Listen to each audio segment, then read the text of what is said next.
budget sets out $115 billion towards infrastructure, $110 billion in productivity and competitiveness. We got things like tax credits, skills training, and AI. $30 billion in capital spending for defense and billions more for defense overall, plus $25 billion in home building capital. Now, to help with the housing situation, the feds are further cutting immigration targets. The number of permanent residents will drop by 3%, while the number of temporary residents will be cut in half. And then there's a new climate strategy. The budget proposes to eventually scrap the oil and gas emissions cap. But the industrial price on carbon will become the core to Canada's climate action, as the government seeks to hit its commitment of a net zero economy by 2050. So, can they execute on this plan, and will it deliver the economic transformation that Mark Carney promised? And is it enough for opposition parties, or could they vote against it and trigger an election? We've got lots of coverage ahead. We're going to talk to the finance minister, and we're going to get reaction from opposition parties.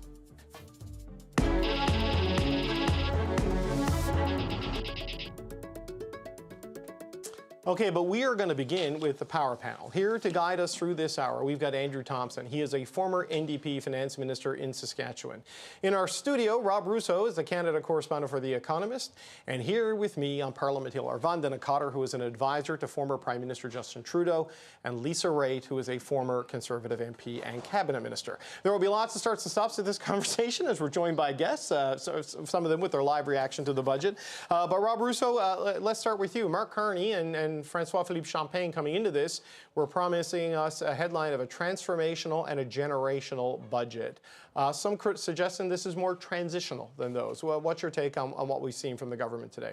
I think that's accurate. And some of the people in Cabinet that I spoke to ahead of time, without telling me explicitly, compared this to the first two Martin Chrétien budgets and said that this will be a budget two-step.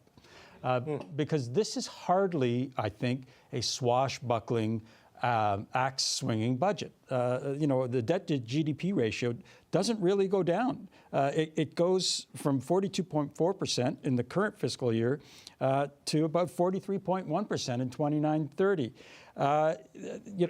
Public servants, yes, 40,000 fewer of them, but 57,000 would have been the number that they needed to eliminate to get to pre-pandemic levels.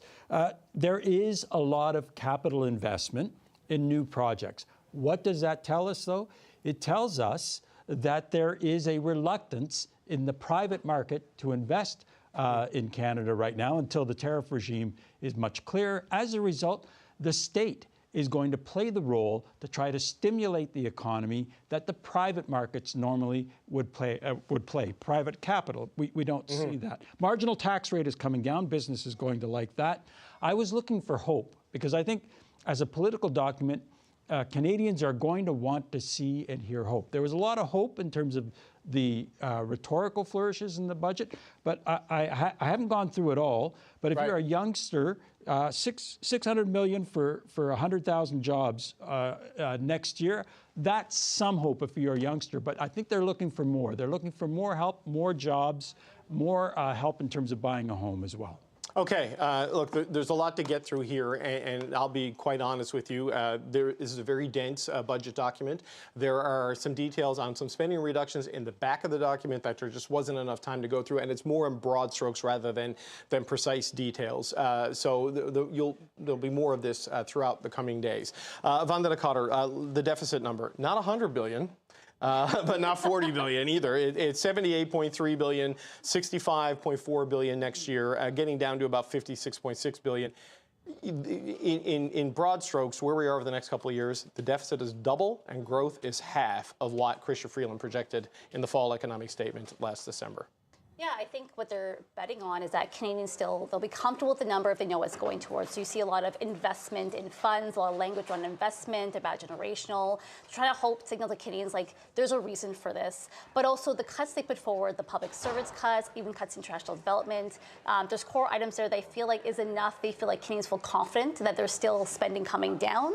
So I think they're trying to show both these things side by side to kind of give confidence and show confidence to Canadians that while it is a bigger number, it is for what is needed now. now. So they talk a lot about Canada, we can't focus on what's happening externally, but what can we do in our own economy to build stronger? So Lisa, the big shift, I don't know if this is a generational or transformational budget as the government described, but there certainly is a departure in their thinking and their priorities from the Trudeau years. In that direct program expenses grew at 8% in the Trudeau years, less than 1% in this budget, and over 4 years, a 40,000 job reduction in the civil service. If they're going to spend and borrow, it's going to be on capital and economic growth, it seems. Yeah, they said they were going to do that. It's hard to do.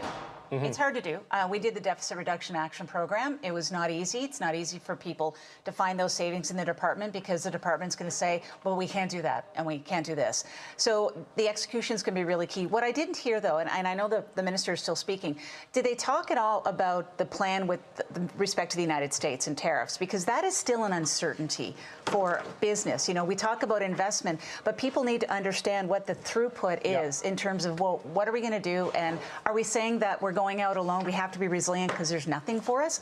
Or are they saying this is the stopgap in the middle? That's kind of, if you can help me with that, it'd be helpful. So Chapter 2.1, Protecting Canada's Strategic Industries, pages 130 in the budget, if you have a copy or if you're looking at a PDF online. There's a series of measures there, not surprisingly, transitional support for agriculture, fish, and seafood, $109 million for agri-stability, $75 million for marketing programs to diversify, a series of measures aimed at forestry and helping with trade diversification, and then changes to things like labor market development agreements for training, work sharing programs, and employment insurance to help people weather the storm. The long-term play is still to build, you know, the internal trade corridors, the external trade corridors, and diversify away. But to what end? From I there. think is what I'm asking. To what end? Like, what is there currently standing here right now? What is their best guess of where we're going to be vis-a-vis the United States? We don't know the answer to that. That's why investment is going to be so hard to attract to Canada. Maybe American companies are going to be very comfortable with buying Canadian assets because they think they can call Donald Trump and say, well, let's work on the tariff here. Canadian companies may not enjoy that kind of comfort right now. So I think having some kind of sense, some semblance of a plan around, well, where are we going to go? I can't fault them for it. I mean, it's tough times right now. They're trying to put pieces together, but this isn't the whole picture. Like, there's a whole lot more we have to understand. Right. So Andrew, on that, there is a series of tax measures, capital cost write-off allowances for equipment purchases that Chrystia Freeland tabled in the fall economic statement last year and then promptly overshadowed her plan by quitting as finance minister. But there's others to allow an immediate write-off if you build a building that for processing or manufacturing. So if you want to build a plant and fill it with equipment, you can write it all off in year one to get that tax break. And this is something that Minister Champagne says makes Canada the most competitive country on earth, so at least in that area. So these are some of the measures they're doing to weather the storm. What's your high-level thought on where this budget takes the country? Yeah, certainly those are the types of measures that I do think are important. They do send a big signal. They are a significant change in terms of how government is looking at encouraging private sector investment. Private sector companies have been really slow to invest in this country, and that's been the case for really 15, 20 years. They've just not put the money back in to the plants. They've taken advantage of moving labor, moving production offshore. And this is one of those things which is going to help them modernize. I mean, there's great examples all across the country where a little bit of investment in manufacturing and in the tools of production would actually make a big difference in terms of productivity. The decline in productivity that we're seeing in labor productivity is actually a result of a business not investing enough in machinery and technology. This is one of the ways to do that. So, the question is it transformational? I don't know. Is it transitional? Certainly. Does it have to be? Yes. And does it meet the moment? I think that in a lot of these cases the answer is yes. But there are some really big risks built into this budget. Certainly around the fiscal anchors, again, continued reliance by the Liberals on this question of declining deficits to GDP, which they don't ever seem to meet. The problem that we have now with the overall debt servicing cost exceeding the amount that's sent to the provinces for the health transfer. I mean, the opportunity cost on that is significant. These are things that are going to have to, at some point, be grappled with. And I don't know that there's enough being dealt with in this budget to kind of foreshadow that. Okay, I just got to jump in here, Andrew, because we have a little bit of breaking news, and I can tell you that Nova Scotia Conservative Member of Parliament, Chris D'Entremont, is still a Nova Scotia Member of Parliament, but he's no longer a Conservative. Chris D'Entremont has been kicked out of the Conservative caucus for musing that he would consider crossing the floor and voting in favor of this budget to avoid what he considers to be an unnecessary election. He made those comments on the record to Politico today, who reported it while we were all in a budget lockup, and a little bit of transparency. Melissa Landsman, the Conservative Deputy Leader, was supposed to be right here off the top of the show, but we have seen from our reporters inside the House of Commons that neither Chris D'Entremont nor Pierre Poilievre were there in their seats in Parliament, and we were getting word that there was a meeting happening where Chris D'Entremont was going to be ejected from the Conservative caucus. Now, I spoke to Chris D'Entremont 2 days ago, and he suggested to me that nobody in Atlantic Canada, certainly nobody in Nova Scotia, wanted an election, and this is one of the reasons why he was thinking about it. He was going to make a decision by Thursday, but here we are, Lisa, Tuesday, and well, you're the Conservative. Nova Scotia Conservative. Yes, exactly. You're from the Cape Breton side of the province. He's from the other side of the province, but it's still a few-hour drive. Yeah. Look, this is an interesting move. That he said it on the record, that he was thinking about doing it, and you know that's double dog daring a leader, essentially, right? Such and a here we are. term. Yeah, I know. It's a parliamentary thing. I did some political So science. I saw Chris in the House. Yep. He was on the floor of the House prior to the budget being delivered, because I was up in the gallery. I did not notice anything weird about his time on the House and the floor. But listen, he is hearing from his constituents very much what they want to have. And Nova Scotia, that part of the world, it's not like we're immune to having people who go on principle. They say things on principle. Bill Casey did the same thing. We've seen this happen before. So am I surprised? No. Am I surprised that the leader reacted the way he is? No, I'm not. I mean, you have to show the caucus what you believe in, and the caucus is going to probably be supportive of it, quite frankly. They probably enjoy the confidence or the Pierre enjoys the confidence of the. See, I'm all rattled because you're hitting me with big news right now. But I wish Chris and his family best of luck, and he's still a member of Parliament, and that's what matters. Yes, and Chris D'Entremont, if you are watching, we were just outside room 135B. If you want to come down, there's a chair here to the right. We'll get you mic'd up really fast. You can explain this. So Vandana, one of the big questions is the math. Like, there is the deficit, there is the debt, there is the economic targets you're trying to get, and then there's the votes to get this through Parliament, right? Yes. The New Democrats may think the cuts are too deep. The Conservatives probably think the deficit is too large, but now Chris D'Entremont reduces the need from 3 votes to 2 votes, potentially, if he follows through and votes for this. He abstains or he votes with the government.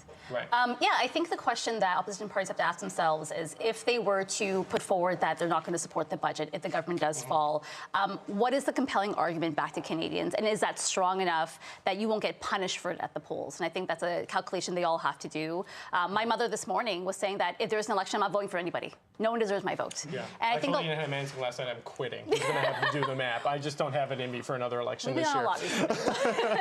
And I think a lot of Canadians feel this way. I think, again, we would have to put forward a strong argument that Canadians can understand and say, like, I agree with this enough that it needs an election, that it might change my vote.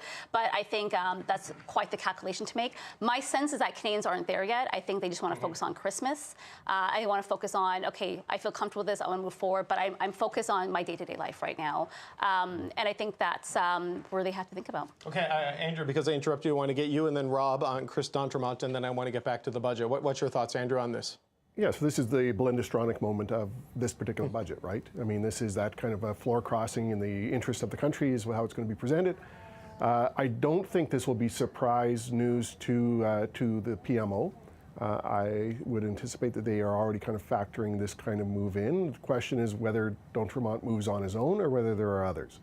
But at this point, it does look like, from a numbers perspective, this is a budget that'll pass, tight on numbers, probably with not a lot of enthusiasm from some members who will abstain or otherwise find a way to vote for it. But it does seem like there is a certain safety valve here. Yeah, and Rob, Chris D'Entremont, I should say, did say to Politico, PMO speaking to more than just him inside the Conservative caucus. Would not say who, says you'll have to ask them, which I suspect we'll all be doing for the rest of this week. Right. But what's your thoughts on this move? I think we've all heard, many of us have heard, that 2 or 3 Conservatives have been speaking to the Prime Minister over the last little while. we all know what that does for the math. I think Andrew asks the right question. Is Mr. d'Entremont the last one? I don't think he is. Certainly, they're speaking to others. It's interesting that he would use not wanting to have an election as a pretext, because I think that the threat of an election, the possibility of an election, has abated significantly since over the weekend, when Mr. Poilievre told Rosemary Barton, for instance, that he would read the budget before he would proclaim one way or another how he was going to posture his party. The other news, I suppose, is Mr. Davies is saying, the interim leader, that there's many good things in the budget. There's some bad things that he doesn't like, but there are many good things as well. That suggests to me an openness that was already signaled, I think, last week as well by the NDP, that some of them may vote for it as well. I get the impression that there were people in the Conservative caucus who were very much ill at ease after Mr. Poilievre's comments about Mr. Trudeau should be in jail and condemning the RCMP. That was the beginning of some malaise, and that malaise caused some grumbling. And I think that we may be seeing the result of that more than, or as much as, a looming election may be a factor in some people's calculus. Okay, Rob, I just got to leave it there for a second just to point out that the ideological gap between Liberals and Conservatives in Atlantic Canada, with some exceptions of parts of New Brunswick, not that vast. Yep. Scott Bryson is another example of that. Yeah. Oh, yeah, that's right. Yeah. Like Tories in Atlantic Canada is not as sharp elbowed in all cases as you go further west in the country. So it's interesting to see there. Okay, a big question about this budget. Well, we know what's happening with Chris d'Entremont, sort of. Green Party leader Elizabeth May has already said that as it is right now, she cannot support this budget. Here's the Green leader. Now is the time to reach out to those of us in opposition parties who could vote for the budget if in negotiations over the next few days we see changes. That's a possibility. It's a real possibility. The vote will be very tight. When we crunch the numbers, it's too close for comfort.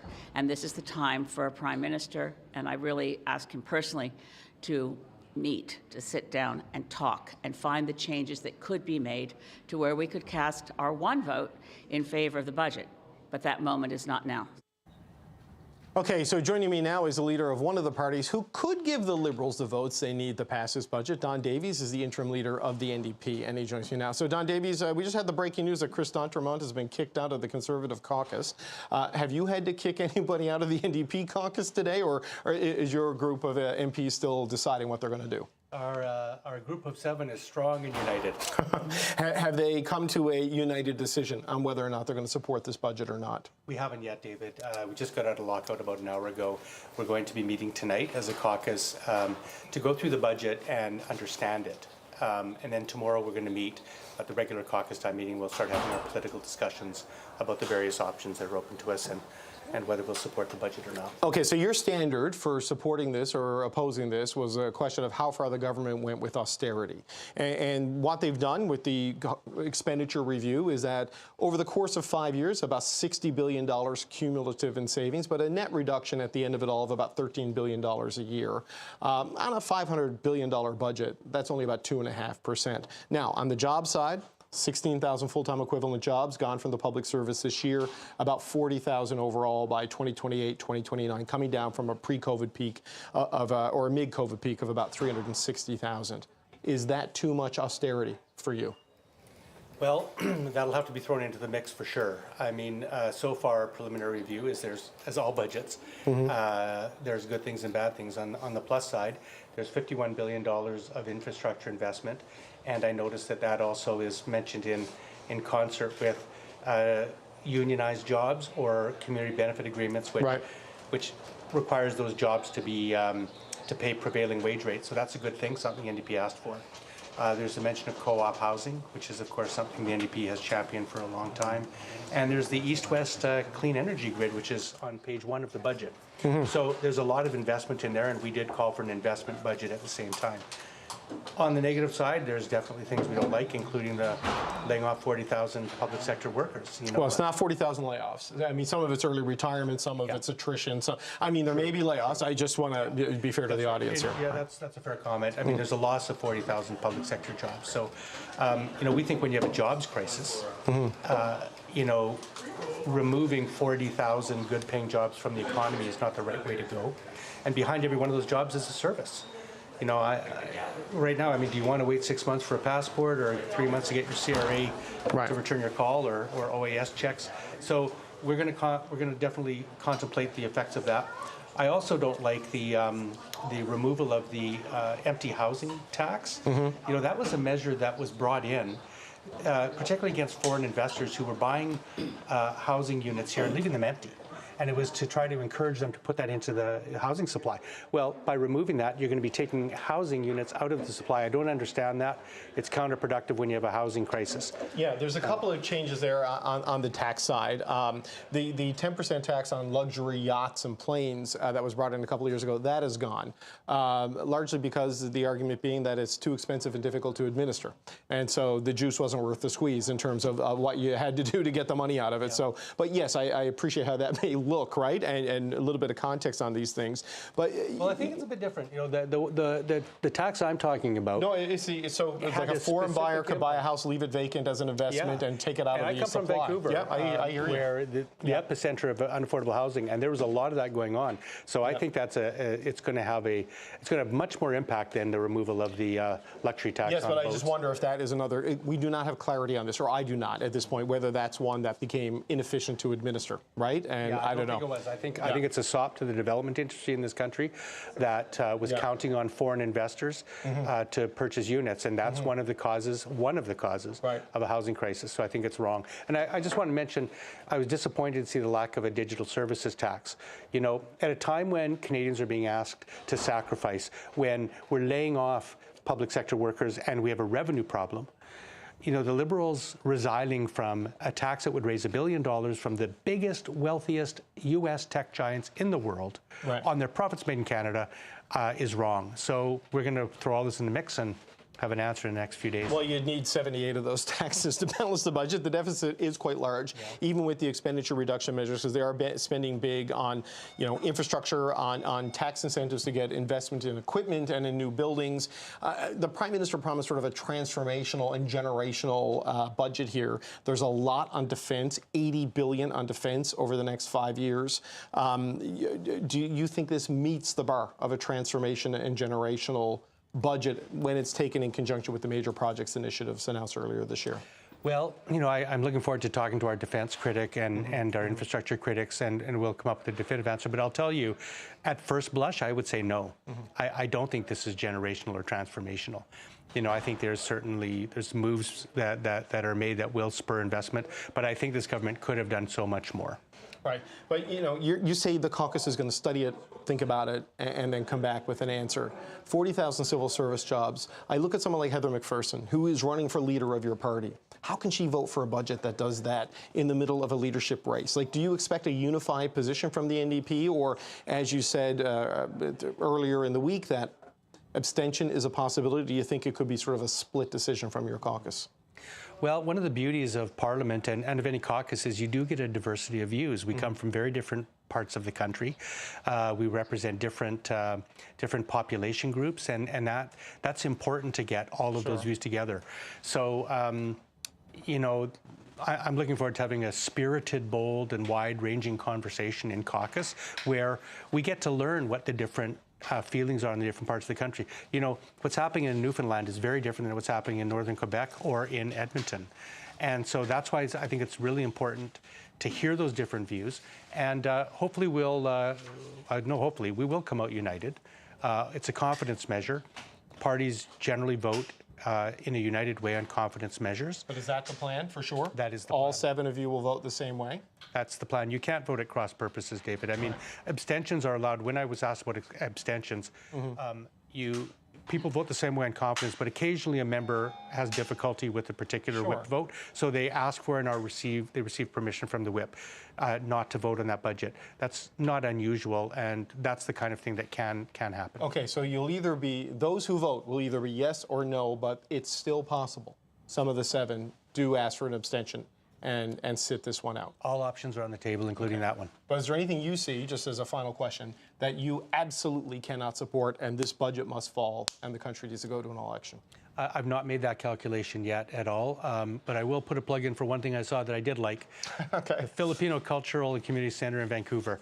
The Lapu-Lapu tragedy happened in my riding. Right. It scarred the community, and I think it's very important that the country rally and send a message to the Filipino community across this country, and I was very pleased to see that in the federal budget. It's time to get that community center built, and now's the time to do it, and I have to say it's something that I pushed for the last 2 years. Okay, and I lied. One more. When will we know what the NDP are going to do?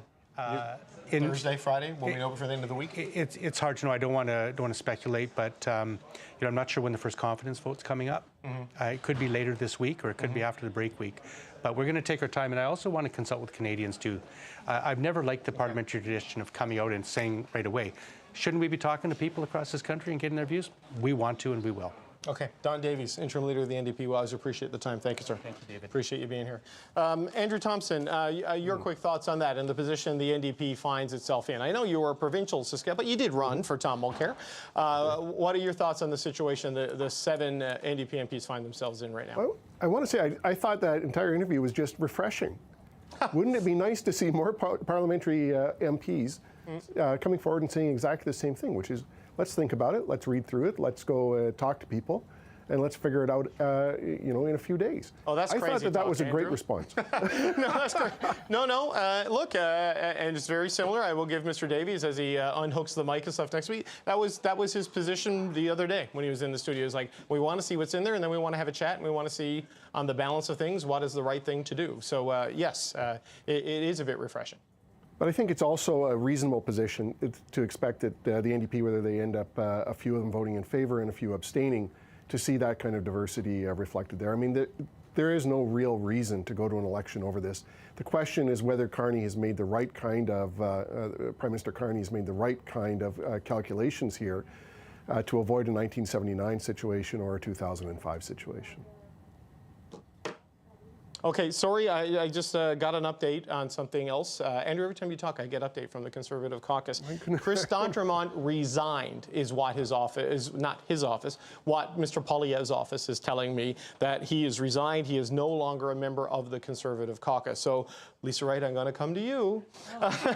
Does that change things here at all, learning that Mr. D'Entremont resigned? Because obviously when you make those comments to Politico and spell out how you're feeling about things, it's tough to stick around after that. Well, it sounds like he made a choice, right? And listen, making these choices is not easy. It's you got to weigh out the fact that you're part of the Conservative family. We do think of ourselves as a family, and the people that you are very close to, suddenly you're not going to be as close to. I don't know if he's going to sit as an independent. I don't know if he's going to sit somewhere else in the House, but I'm sure he will reveal all at some point in time. Be interesting to see how he votes on the budget, to be honest. Maybe that's the beginning of it all. Is that there's a number of issues that... There's you're hearing some audio there of Chris D'Entremont. That is not live tape. That's old tape. We just had a little bit of audio. I thought he was arguing with me. I was going to say, Chris, take it. It's all yours. If he wants, we don't have the round table up here on the Hill, but if he wants to come in, we will make the space. Vandana, the last time we had a fiscal update, it was the finance minister who quit. Not quite as dramatic, but still an interesting development to have a resignation of the former deputy speaker.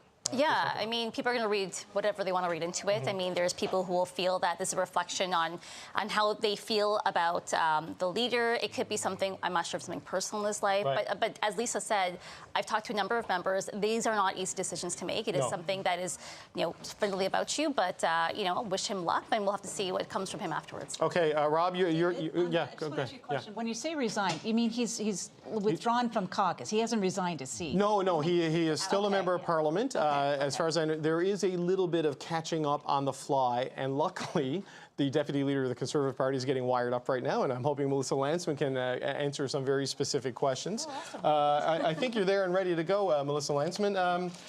What's going on with Chris D'Entremont? We're not talking about the budget. We'll get to Just, that. I would hope we could take a few minutes to talk We about absolutely the will. generational debt that we've just been piled Well, we will, but let's just talk about the sudden resignation. Chris D'Entremont has resigned from your caucus. What is the view from your office there? Look, Chris has, like Lisa said, Chris has made a choice, and I think the choice is, not to fight inflation, not to fight to lower grocery prices and lower the cost of homes like his constituents elected him to do.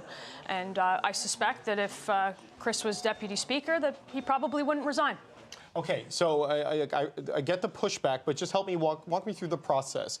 Was there a warning that Mr. D'Entremont was feeling this way, or did you learn about it in the Politico article today? This is Chris's decision, so I think you can ask him how that all came to be. I certainly didn't know about it, but I'm telling you that that Chris made a choice today not to fight for what his constituents sent him here to fight for. Is it your understanding that he is sitting as an independent? I don't know. Okay. I don't know what the letter says. Maybe you can tell me, or if there's a letter. Well, I do not know this either. I was texting with people in Mr. Poilievre's office saying we heard he's getting thrown out and that it's happening now. He certainly wasn't thrown out. Let's make that clear. I know, but that was the point, is that I was told that he has resigned from the Conservative caucus, but not as a member of Parliament. Your understanding, he is still a member. That is my understanding, yeah. Okay, all right, well, we obviously need Chris D'Entremont to come down, but this is not a good thing to have happen, Ms. Landsman. That for the Conservatives, the Liberals need 3 votes to get this budget through. Your leader has a leadership review coming up, and here you have one of your few Atlantic MPs leaving. Yeah, well, look, I don't think those things are necessarily connected. I think Chris has a lot of time to figure out how he's going to vote on the budget. He ran on predicated on the fact that he was going to make life more affordable for Canadians. If that's what he is going to do, then I can't see how he possibly votes for this budget. But I think time will tell on that, and we can talk about all of the speculation about who votes how, but today we can talk about this budget, which I think was a really expensive one and a really long speech as well. So we heard it all. I think you read the budget into the record. Well, it is the moment for the finance minister today. It's a lot of moments. But the deficit, $78.3 billion this year. It's not the $100 billion that some projections had. It is right around that 75 well, to 80. I don't think you get a prize for not being $100 billion. No. But it's in that 75 to 80 billion sort of range, well above the 42 billion that your leader put on the table, and the industrial above the 60 that he promised. Also, just in the election campaign, he costed his platform at about $60 billion, and he broke that promise too. Well above what every family can afford. This is $90 billion in new spending. It's $300 billion of new debt at the end of that 5-year cycle, which is $20,000 per family of new debt in this country. This is the biggest. This is the biggest budget outside of COVID. It is double what the last prime minister, who actually spent more than all prime ministers combined in his tenure. There's actually about $154 billion in new spending, but it's offset a little bit by about $50 to $60 billion in reductions. That's right. So it nets out to a $90 billion increase, but the spending goes even beyond that. That's right. And if he doesn't if he doesn't make those the cuts that he says he's going to make, then we can be in the $100 billion range. But sort of the assessment, I know the Conservative view is different than this, but a lot of economists, and we heard from the central bank, from Tiff Macklem, that monetary policy has done all it can to deal with what's happening with Donald Trump. Fiscal policy and industrial policy need to take the lead here to sort of help give the economy the tools it needs to reorient itself, and workers and businesses the supports they need to survive. So that is a big part of what's happening here. Is there any value in that you see as you look through the measures on the tax side? I think there are lots of ways that you can get that done. You can get the regulations out of way. You can rather than raising the industrial carbon tax, you can lower the industrial carbon tax, or frankly scrap it altogether. You can get rid of the stuff that stops us from building what we need to build in this country. But more importantly, if you're a Canadian looking at this who has been struggling to put food on the table, who's been struggling to put a roof over their head, who has been struggling with the affordability of everyday life, there is nothing in this budget for you. And I think Canadians right across the country, from coast to coast to coast, are going to look at it and say, what about me? what are they doing to help me today? And I think that's what we're hearing from coast to coast, and I think that's what every other opposition party will hear when they speak to Canadians. Yeah, there is a list of affordability measures in the budget on page 24, but it is things that we have heard prior to budget day, right? The elimination of the carbon tax. And today, life is worse than when we heard those. So, you know, they haven't answered the call for affordability. Well, I mean, I know your point that it's a different deficit and a different approach than what we saw in the election, but a lot has happened since March and then April 28th with the vote, so you need to adjust to the circumstances. Is there no justification, in your view, to move in the direction they've moved and add to the deficit? These are Mark Carney's promises. He promised that we would have a fastest growing economy in the G7, and in fact, their words don't match what's actually in the math of their budget, because their budget clearly outlines that investment is fleeing this country every quarter until the end of the year since he's been prime minister. He said that he would have the lowest debt to GDP ratio. He just changed the word debt to deficit, and he's revised that anchor.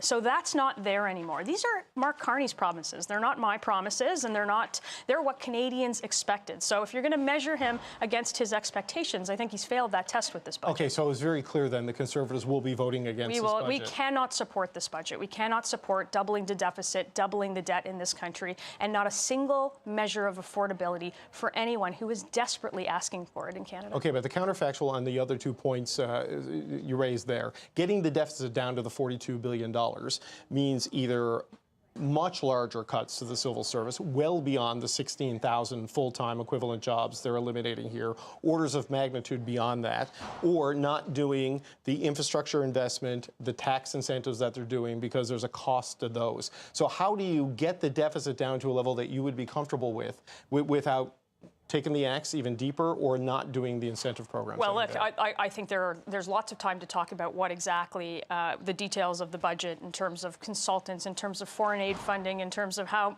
much further you can cut those things. But I think what's important here is to tell Canadians who desperately asked for measures of affordability to lower the price of food, to lower the price of homes, to lower the price of gas, that none of this is going to happen because the fundamentals are still here. It's the same ministers making the same policies, making the same promises 10 years later. They promised you investment 10 years ago. You talk about regulation, though. They are laying out a path to get rid of or just never implement the oil and gas emissions cap. But it hinges on, hang on, just so the audience can follow along. It hinges on the agreement of a 2030 to 2050 trajectory on industrial carbon pricing. I know you don't like the emissions cap. I know you don't like industrial carbon pricing. Is there a climate policy that you would support? So look, they could have said today that they would get rid of the emissions cap. They could have said today that they could get rid of the EV mandates. They could have said today that they would lower instead of increase the industrial carbon tax, which, by the way, is directly responsible for the rise in food and housing and everything we build. No, that's not like there is no. The economic analysis on the impact on food puts it at 0.5 to 0.8%. This is what Trevor Toome and others looked at. So you're telling me that the industrial carbon tax on fertilizer, on fuel, on farming equipment does not pass down in the price of food 97% of emissions on a farm are exempt from the carbon tax? I don't know how you can look Canadians in the eye and say that the price of food hasn't skyrocketed and these are the reasons for it. Well, the price of food has skyrocketed. Packaging taxes. There's also currency changes. There's climate change that has led to drought. You're a better defender of the government's budget than they are. I have read Trevor Toome's analysis, and I go with the experts on this. Like I think, anyway, they are looking at this as the backbone now of a new climate policy from 2030 to 2050. You're not going to support that, even if this is something with methane reduction and carbon capture can allow oil and gas production to go With what this budget has put forward in terms of the generational debt and the deficits that we're seeing, we cannot support this budget, and Conservatives will not support this budget. Okay, one last question. I'm going to circle back to Chris d'Entremont. I know you haven't spoken to him.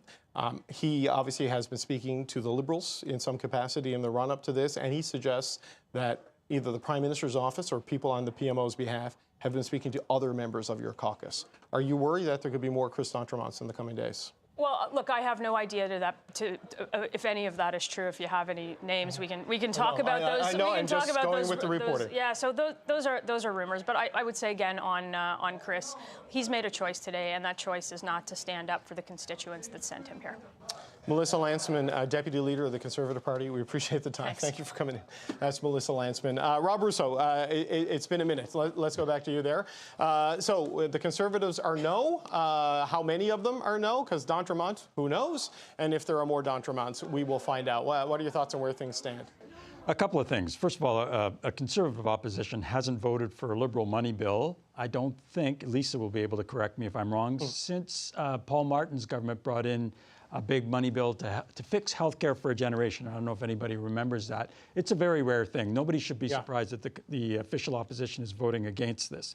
I think that the lack of hope in terms of affordability, in terms of jobs for younger people, that sort of thing, that's not a bad through line for the Conservatives to try and pursue. The problem is, according to the research that I've seen, more people seem to be blaming Donald Trump for that than blaming Mark Carney right now.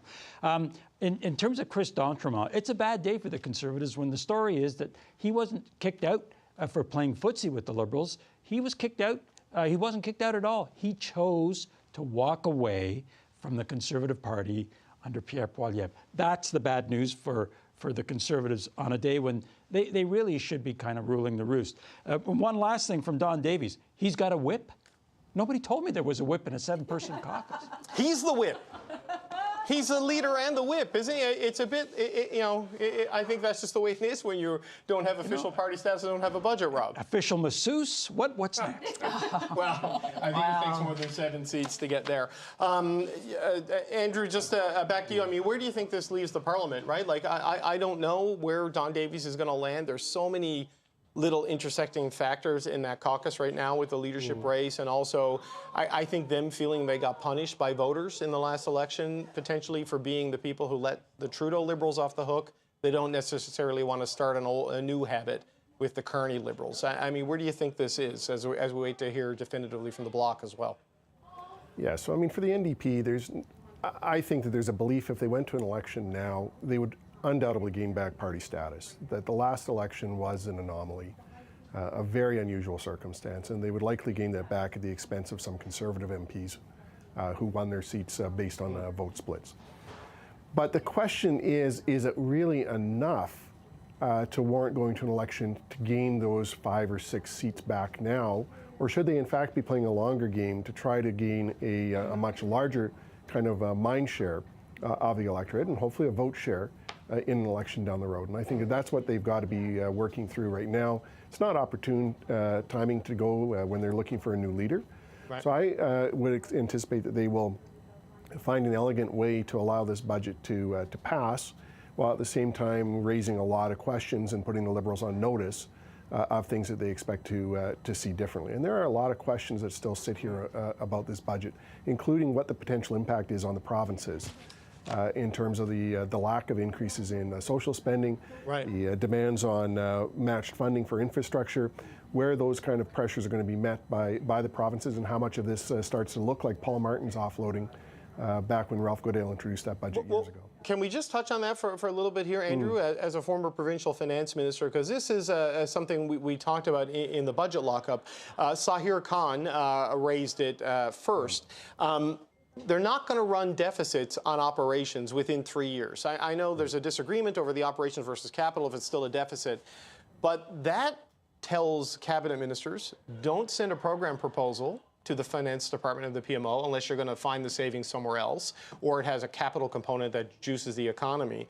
But it also tells the premiers that if you want to expand these things, you got to find the money to do it. Does it not? I mean, that seems to be the message coming out of this, that whatever they spend and borrow on, it's going to be on economic activity, not on program expansion like we saw in the Trudeau years.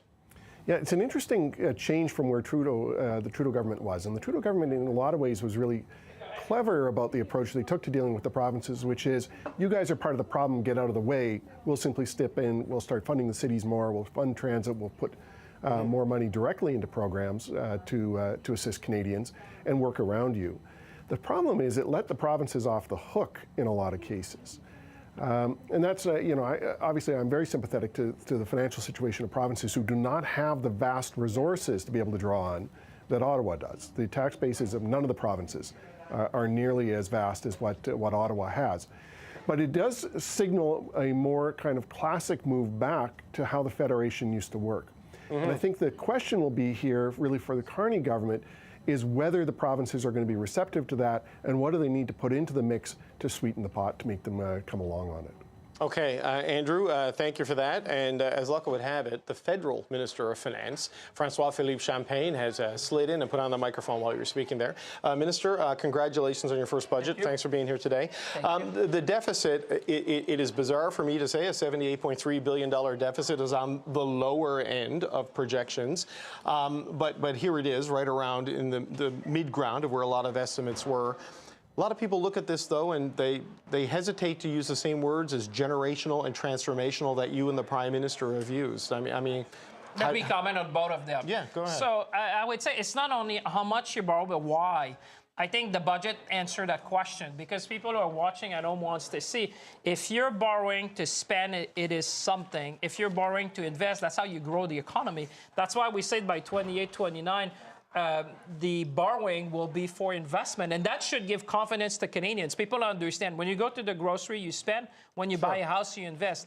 And to your second point, I would say that when you look at what's generational, well, I would say, listen, I preside, because Canada's the presidency of the G7, I look at what Germany did. Germany, the largest economy in Europe. Look at their infrastructure investment, which is generational as well. If you compare what Canada's been doing today, it is generational, because in our nation history, you're talking about almost $500 billion on a cash basis over the next 5 years in order to grow the economy. So for me, the generational aspect, you have to see what we've done in Canada. But if you compare that also to other G7 nations, you would see that Canada is on a very strong footing. But the other G7 nations aren't as exposed to the whims of the U.S. president as Canada is, just because of the entanglement, of our economies. And I'm speaking with people like Randall Bartlett with Desjardins, who were inside the budget lockup today, and they're not convinced that the measures in this budget will unlock the sort of capital of $100 billion a year that you kind of need to hit the election target, and certainly the $1 trillion that you highlight, I think, on page 58 of the budget, where that you say this is what it will unleash. So I mean, what reassurances do you give to the skeptics that the plan will actually deliver that kind of jolt? Well, I would say this is a pivotal change in our nation history. Investing in capital, investing in infrastructure, housing, investing in productivity and competitiveness. I mean, again, you always have to look at what the international, validators would say as well. You look at the International Monetary Fund, and I was just in Washington with them. They look at Canada and say, well, Canada's made the right choice. If you want to grow the economy, where do you invest? Where do you have the highest multiplier? Housing, infrastructure, competitiveness. So I would say, let's believe in Canada. That's in my speech, say, I believe in Canada. I'm confident in Canada. This is a moment where we cannot rely on our old way of doing. That's why I say it's a generational shift.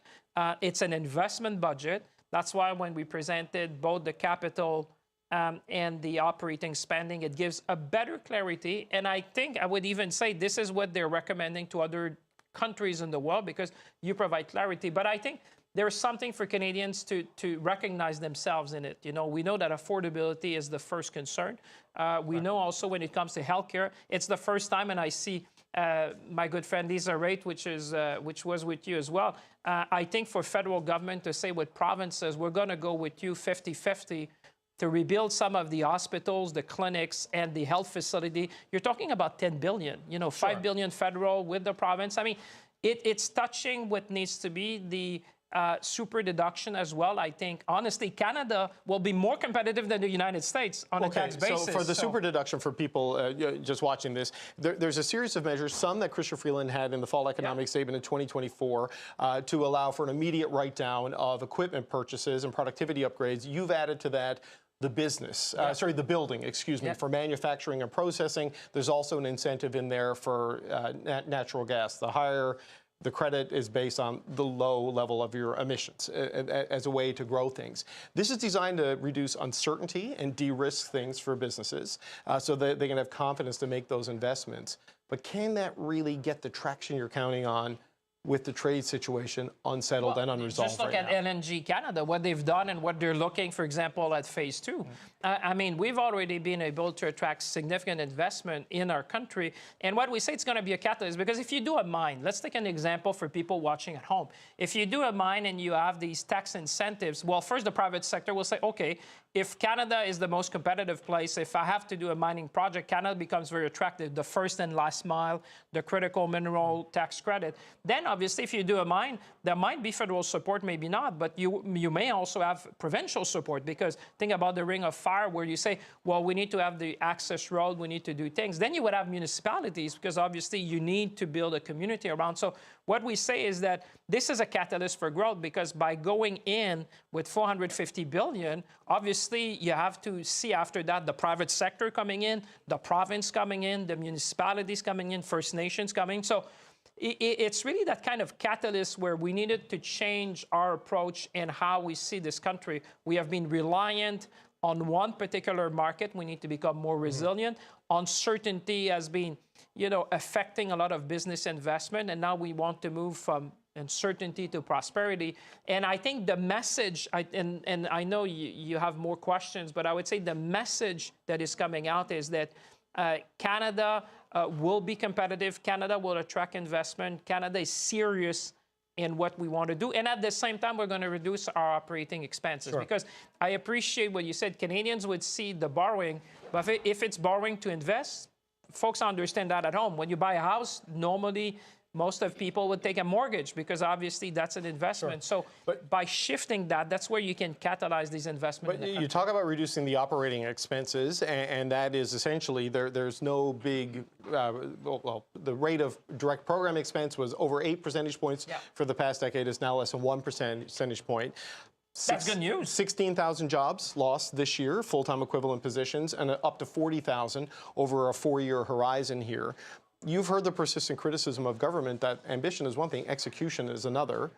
CRA is going through execution and delivery problems based on staffing levels, and here you have a global staffing reduction plan for the government. So how do you execute and deliver when you're cutting your workforce by 10%? Well, I'd say you're coming back to more sustainable level. Let's look at the trajectory. You cannot look that in absolute term. You have to look in relative term, where we were before COVID, where we're going now. We say we're going to be compassionate. A lot of that, by the way, is going to be done to normal attrition. I see people on the panels who have seen these things. There's a normal attrition. Yeah, people who decide to leave. But it's still a capacity reduction, right? Well, but I mean, we live in a different world. Now we have tools that we didn't have before. Think about artificial intelligence. I was at the CRA. I'm the one who demanded a 100-day plan. I went to a call center, David, and saw that it's not the people, it's the technology they have is really outdated. So if you give them better technology, they'll offer better services to people. So it's really a different way of looking. The tools, the processes, the number of things. I want to make the tax code more efficient as well. That's why we took some measures. But really, this is about an investment budget. It's betting on Canada. And we're going to be okay. I would want to say for people watching at home, we're going to be okay. There's a lot of headwinds. Families are feeling it in the fields, on the shop floor, at home. But what I want to say to them, we're going to be okay. We're going to invest in ourselves. We're going to build the economy. We're going to be less reliant on one particular trading partner. And in that, for Canada, I think it's a good thing, because you have to think not only for ourselves, but other generations that come. People have made these big investments before. Look at the St. Lawrence Seaway and look how much it costs in constant dollar and how much it attracts in terms of trade today. So it's kind of our gift also to the next generation. Okay, but the next generation is going to get $78 billion in deficit this year, $65 billion, getting down to about $57 billion by 2029, 2030. By then, the economic picture looks better, but the spend is still large. There's $81 billion in defense spending over the next 5 years. If you commit to the operational balance that you've committed to as a new fiscal anchor, and you have all of this money on tax incentives and on investment and on defense spending, the ability of the federal government to expand programs or to partner with provinces to expand programs looks severely curtailed over the life of this financial projection. Well, I would say, because you're not taking into account, one thing we have not put in the number is the impact of that growth in the numbers. Because like we said, if you have $450 billion that will enable $1 trillion, obviously your tax base is going to grow, your economy is growing. And I would say on the social program, I mean, we've doubled the transfer on social program. Look at childcare, look at farmer care, look at the programs we have put in place recently. And you would say farmer care, you look at all that and you say, okay, we've been there for provinces, we've been there for people, we've been there for workers. And by the way, just on the point you said, the 78.3, which is the deficit this year, 75% of that was for two things. One was for sovereignty, and I would say people would agree that you have to defend our sovereignty. And the second one was around affordability, because we needed to respond to the tariff response. At the same time, we needed to give a hand to families. So I would say, we have to put things in perspective. We're facing, like I said, the speed, scope, and scale of change. It's not just in Canada. I wish you would be at the G7 with me when I go there. But you would see people say, this is not just impacting Canada, it's impacting our colleagues around the world. What's going on is, I would say, akin to what we've seen in 1940. It's a completely reshape of the world economic order. But, we are strong. We have the fiscal capacity. We have talent. We have resources. We have energy. We have trade agreements. But now we just need to give, that supercharged growth in our country. We're all going to be better. Do you have the votes as a final point? The Conservatives said too much debt. Not enough in there for them to vote for it. It is not good for the next generation. The New Democrats have some concerns but haven't made up their mind. The Bloc do not like it at first blush, though Chris D'Entremont did resign from the Conservative caucus today because he's thinking about voting for your budget. Are you confident you can get this passed? And if not, can you win an election on this plan? Well, I would say, people should, members of parliament in the opposition should think twice before making their choice, because this is a budget for Canadians. There is something for Canadians in that. And I think people would not understand with what's going on in the time. This is not the time for political games. The moment is, we need to seize the moment. And I would think Canadians would not really understand, because there's something for them. What are you going to say to people who say, well, healthcare facilities, so you'd be against helping to build healthcare facilities? You'd be against building more homes. You'd be against to defend our sovereignty. You'd be against more productivity. And I mean, that's the choice. So I think that people will have to think very hard, because it's not to me they need to respond. It's to the people, their constituent. And I think my message to Canada, we're going to be all right. But obviously, when it comes to defending our communities, what I said in the House today, I mean, honestly, everyone who's in this House, I hope, and I believe that everyone is there to say, yes, we need to do that together. Now, that's why I would say this is a budget that there should be no surprise in what we said. We said we would be doing generational investment in housing and infrastructure, in our defense, collective defense, and to put our growth back on track. So there's no surprises. We got the mandate, and I think people watching at home would be looking in the way to say what's going on in Ottawa. If a plan to grow the economy, to build better community, to build safer communities, that's what Canadians want. That's what we delivered. Okay. Finance Minister François-Philippe Champagne, we've gone way over time. I want to thank you. It's a busy day. We appreciate you coming here. That is the Minister of Finance who just delivered the very first budget of his career, the first of the Carney government, and the first we've had, Lisa Raitt, since April of 2024, April 16th, I believe. Yep. What do you make of the sales job from one of the co-authors of this today? It's pretty good. He's still standing there, so yeah, I know. I'm going to say You're not going to badmouth him until he goes. No, let's let him walk into the room before I start in. Yeah. Look, it's a 498-page document. It is very, very thick. It's very dense. It is going to be a lot to go through. I feel it's been written by business people. I feel like there's a lot of fingerprints on that in terms of trying to put the capital in play and trying to get business investment to flow. Whether or not it's going to be successful remains to be seen. But I would disagree with one thing that the minister did say, and that is he thinks it's an easy budget to sell to Canadians. Brandon, you know this. The Trudeau budgets were easy to communicate. And a lot of times we said that there is not a lot in the budget, quite frankly. Yeah. This is not an easy one to communicate. Yeah. This one was easier to read and understand in terms of the way they presented the information. But I take your point, because it's It's if this works, it unlocks this, and it's a Correct. multi-step macro and Yeah. microeconomic game, Yeah. not game, a dance. You know what I mean, or a process here. It is. It's the beginning of a long process. And I think Melissa Lantsman was right by saying, you know, Canadians will say, well, what really is in it for me? And what's in it for you is a ticket for a chance of something greater. Tough sell. Yeah, but I wonder, it's interesting because the minister answered this, and I've got to find the exact page in the budget, but Vandana, there is an interesting breakdown of the deficit in this budget where they very clearly attribute a chunk of it to essentially Trump. They don't say Trump, but it's the cost of sovereignty, right? It's tariff support, it's worker support. Here it is. Protecting our sovereignty, 42%, $12 billion of the deficit. Investing in defense, tariff response, and building a strong economy. That's the Trump tax, so to speak, in this deficit.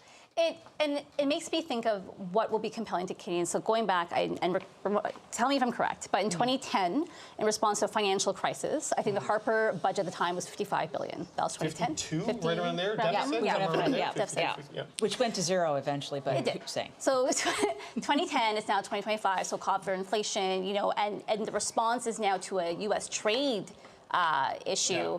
I think that's something Canadians can understand, whether it's vague or not. And the key point, and Lisa kind of touched on this, is these are vague pieces. The core will be implementation.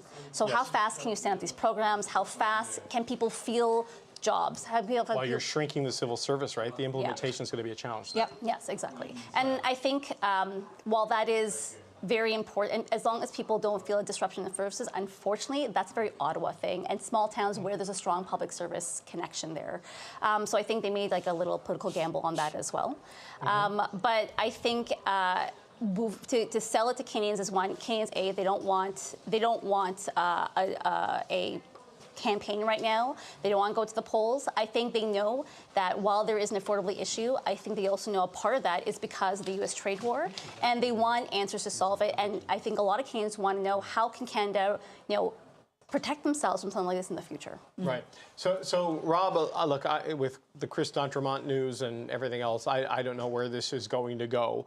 But you heard the minister there. The Prime Minister, I'm sure, will be out as well after Minister Champagne gets a couple of days to sort of be the center of the budget pitch here. Do you think they've built a strong enough document that can be a message that they have a plan to deal with the chaos coming from the U.S.? I don't think that there is a single headline from it in terms of communications. I do think, when I asked people ahead of the budget who were helping put it together what it would be like, one of them described it as we will be pulling the woke weeds out of our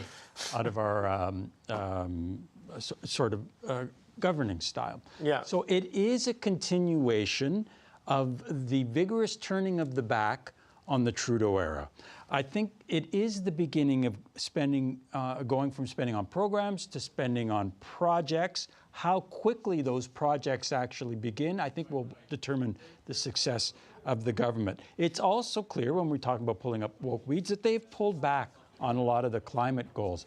And I'm also struck by one last thing. Listening to Finance Minister Champagne, he and I may share something in common, and that is he may also be paid by the word.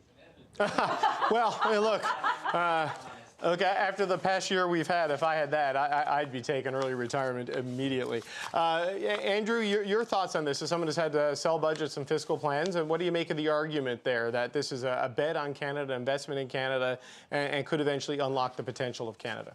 Yeah, it all sounded pretty good, didn't it? I mean, it was kind of a nice way to wrap it all up. But I think what this budget's going to be judged on is really three things. One is, did it reveal enough about where the Carney government actually thinks it wants to go? I think it has started to lay those markers down in a way that we've not seen over the last 6 months. Second question that I think the public has is, does it meet the moment? And that's true for every budget, is does that budget address the issues today? By and large, I think the answer is yes on this particular budget, notwithstanding some real gaps around the affordability question. But that speaks to the third issue, and that is it better than what the opposition parties are promising? And I miss having Melissa Lantsman on this show and getting to argue with her those kind of spirited debates. There's no one better than she was at that. But there wasn't anything substantive in terms of what they would offer up differently. And I think absent that choice, this budget probably does enough to get across the line. Whether it's transformative or not, whether it's transitional, it does seem to meet the moment. And that's really what I think the electorate is looking for. You know, Vandana, to harken back to the Trudeau years and sort of the shift in priority and focus, I had someone inside the budget lockup who follows this very closely say, this feels like a pretty good Bill Morneau budget, in that it is about trying to squeeze efficiency out of tax incentives and supporting key industries to jolt the economy where you can in a pretty uncertain time. It's a different time. It is a different time. It is a different person with priorities that I think he's trying to. I think for Mr. Carney, stronger economy benefits everybody, and it uplifts everyone. So I think while there was a time where it was important, and it's still important, you've seen that with announcements towards women and gender equality, to LGBTQ+ communities, et cetera. You still see that here, but what it's focused on is bringing the economy stronger, everyone, to make sure other people, everyone has a chance to be able to contribute and feel the impacts of that. So I think it's just a different time, and Canadians are looking for different things. Yeah. I don't think anything wrong with that. So, Lisa, I know Canadians may be looking for different things because it is a different time. I don't know if they're looking for another federal election. You know, certainly there's no public opinion data that would suggest they're craving for it. So how do you think this ultimately plays out in the next couple of weeks here in this parliamentary session? I mean, there's variable factors now with people like Don Tremont, and I don't know if there's others like him. But do you think the opposition parties will truly come together and bring this down to the wire? So the budget feels like to me that it's the budget not to run an election on. It really is the budget that they want to action and execute on. So if I would assume that this PMO is looking for more Chris D'Entremonts out there, and it's not just about getting this budget passed, it's about securing the majority. Right. Because the implementation of this, that Budget Implementation Act is going to be insane if the budget is 498 pages. So for that to get through and start being worked on and start rolling out real changes in our economy, while, by the way, you're still negotiating with the United States, a small thing called the USMCA, I think that they have to look for a majority. They need to find their peace of mind that they have 4 years without being stuck on confidence votes. And I assume they're going to put some effort into that. And I think they're going to hope that the response of Canadians to this budget will be such that some other folks will be thinking, maybe I should give them that majority. A strong, stable majority, Lisa? One that's national. Yeah. But you think that's where it could go? If there were an election, it could be a Liberal majority? Did I understand? No, I'm saying they want to avoid an election, so they want to try to get people to come to their side now. I gotcha. And maybe the other folks are thinking to themselves, this may be the budget that my people like. Okay, so Rob, I know you're paid by the word, so I'm going to give you the last couple of words here. Do you think with the NDP in the leadership race, Mr. Poilievre facing the leadership review and Donald Trump still doing Donald Trump things, this does not look like a budget designed to trigger an election. It doesn't really satisfy everybody. It doesn't really upset everybody completely. How do you think this plays out in Parliament over the next couple of weeks? Well, in terms of committees, I think it's going to get a rough ride because the NDP doesn't have a status as a party. The Bloc and the Conservatives actually control most committees, and so it'll get a rough ride there. But I've always believed that we have a strong, stable minority government. No one party holds the balance of power. And we're going to get a look at that even without the floor crossing. What I'm looking for, I'm looking to see how somebody like Premier Danielle Smith of Alberta reacts to this. Yeah. She has provided Mark Carney significant cover, and I'll be interested to see what her reaction is to this, and then again, what that second tranche of big projects that the government is prepared to fund on November 17th is going to be about. I think that might have an impact as well on the government's political standing as much as this as an economic blueprint might be. Yeah, that's the next big economic date we got to watch for is the Grey Cup, because that's how we're doing economic development now. It's the Grey Cup, the Stanley Cup, and the World Cup, Tim Hodgson told me. So middle of November in Manitoba, we'll get a sense of that. Look, I want to thank you all for dancing with me on a bit of a crazy day. Vandana Cotter, Lisa Ray, Andrew Thompson, and Rob Russo. Thank you so much to the Power Panel. You bet. Well, Bloc Québécois leader Yves-François Blanchet says it is hard to see how his caucus could support this budget. It sounds like you're leaning toward voting no on this budget. Can you explain why? You have a very good perspective on things. Where did you get that? I hardly see how, after having met with our caucus tonight, we could vote in favor of this budget. Those $78 billion of deficit, whatever tricks they want to invent, there's nothing of what we did ask in the budget. All right, joining me now is Jean-Denis Garand, who is the finance critic for the Bloc Québécois. Mr. Garand, it's good to see you for our annual conversation about this. Well, semi-annual now. It's been a long time. We've been expecting a budget for 2 years now. This is true. It was April 16th of 2024 since we last did this. Where are you on this? I mean, your leader says caucus will meet tonight, but your core demands, they don't seem to be here in the form that you wanted. So is it a foregone conclusion you vote no? The form that you wanted them, none of them is in the budget. And they were demands that are borne by the government of Quebec. They are among the top priorities of Quebecers. Pensions for seniors, health transfers, infrastructure transfers. The minister says there's 100 and something billions in there, but when you look at the fresh money for municipal infrastructure over 5 years, there's $9 billion. And within that, there's $5 billion for building hospitals, and nowadays you don't even build one hospital with that. So there's $4 billion left over 5 years. I mean, that's next to nothing. So and you can count, and you can go on. It's not as if like 1, 2, 3, or 4 of our demands were met. There's been 0 of them. Yeah, well, it seems like none of the opposition parties who laid out very clear markers got anything they wanted. The emissions cap is on life support, but the industrial carbon price looks like it's going to last, and the deficit's not $40 billion. So the conservative demands are not met. Your 6 items, including boosting pensions, is not there, and the New Democrats get a 40,000-person reduction in the civil service. And if I may, there's a nuance, because some of the demands by the other parties they weren't realistic. You know, we're going through some kind of crisis, tariff crisis, and yours were expensive, though. They would have put the deficit over $100 billion if Which ones? on.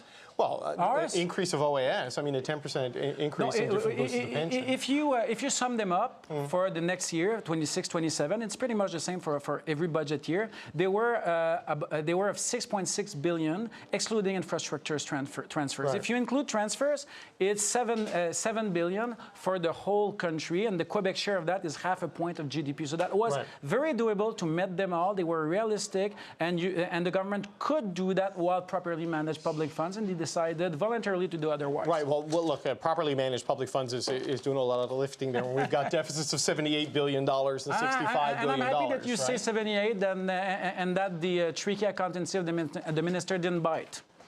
Right. What do you mean by that? That it is a clear assessment? Well, because the Champagne started to say that the operations and capital thing. And if you use that method, the Trudeau government would have had balance or surplus, balanced budget or surpluses 50% of the time. Yes. Well, I think it's more of a change in their thinking, that they don't want to get into program expansion. They want to get into economic growth. No, but the deficit is still the deficit. No, it's still $78 billion. It's a way to get away with an unrealistic electoral promise. Okay.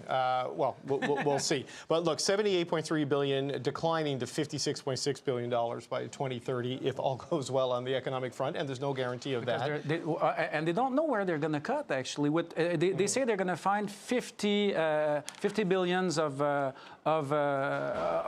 cuts, but they've identified only 10, and it's not guaranteed that they're going to do the 10. So that's probably we're probably going to see deficit higher than 78. Yeah, it's $50 billion cumulative over the horizon, and it works out to about a $13 billion spending reduction on a budget of $500 billion. So it's about 2.5%, 3%. So it is not a massive, Paul Martin era, come hell or high water approach to things. But again, it is not the budget you wanted to see. It does not have the issues you wanted addressed in it. So I know the caucus is going to meet tonight. It's a foregone conclusion, though, it seems, Jean-Denis Garand, that you will vote no on this budget. Well, do you like suspense or do you not? Look, suspense is fine, but you know what? There's enough suspense right now in the country and in the world. I mean, clarity is also helpful. We have to show respect to the caucus. We're going to meet, but I've been chatting with the colleagues, and I can tell you that the general humor at the moment is not about us either supporting the budget or crossing the floor. Yes, well, I mean, that's a whole other game. The Conservatives are having a bit of a day. But voting against it, are you at a point where you're prepared to vote as a bloc, en masse, everyone together, even if it triggers an election? Yes. However we vote, I can tell you that there's 22 bloc member of parliaments here, and we're all going to be there to vote in the same way. Okay, because the New Democrats have mused on the idea of abstentions. That Don Davies sat there about a half an hour or so ago. He said, you know, the 7 MPs who vote will all vote the same way, either for or against, but it is a possibility that some people may want to sit this one out. Would that be an option inside your caucus, do you think? No, the NDP does what the NDP does, and we've had success in the past doing quite differently. Okay. What do you make of this development we've seen today with Chris d'Entremont, the former Deputy Speaker of the House, resigning from the Conservative caucus? Initially, we'd heard he'd been kicked out. I think it's "you can't fire me, I quit" maybe dynamic, to sit as an independent, and suggesting in an interview with Politico today that he has been talking to the Liberals about crossing and that others in his caucus have been talking to the Liberals about crossing. How do you expect this to play out in Parliament? Well, look, I can't really speak to the individual case of Chris d'Entremont, but in general, I think that just the idea of crossing the floor is, I think it's a very unethical thing. We're elected as members of Parliament under a party banner with a program, with a leader, and people vote for the whole package. So I think, that's something that should never happen. And at some point, I would be in favor of us reconsidering the electoral rules, so that at some point when someone does that, well, maybe that would be a good thing to go back, see our voters, to see what they think. Okay, well, but what do you think this means potentially for the life of this Parliament, for the future of this budget? Elizabeth May has said she's not going to support this, though she does want to talk to the Prime Minister about changes to the climate plan. I'm not sure if that will happen or not, but the fact that Mr. d'Entremont, it sounds like that adds 1 to the Liberal column that they needed. Do you think they can get to the 171 that they need? Well, it does give them one more vote. It doesn't give them a majority. I think the whole challenge of getting a majority is still there.